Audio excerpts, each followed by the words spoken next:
2 हरी मिर्च बड़े साइज़ की हैं।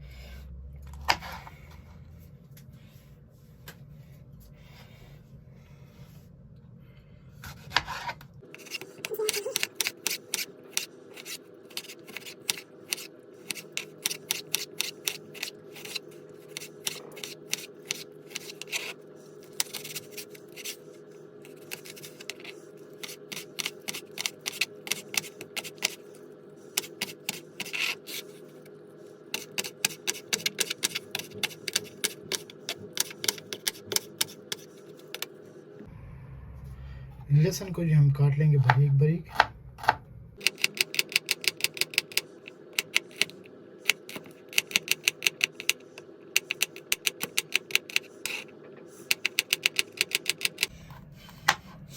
यहाँ पे जी ऑयल हमारा जो है ये गर्म हो चुका है। अभी इसमें ऐड करेंगे हम प्याज।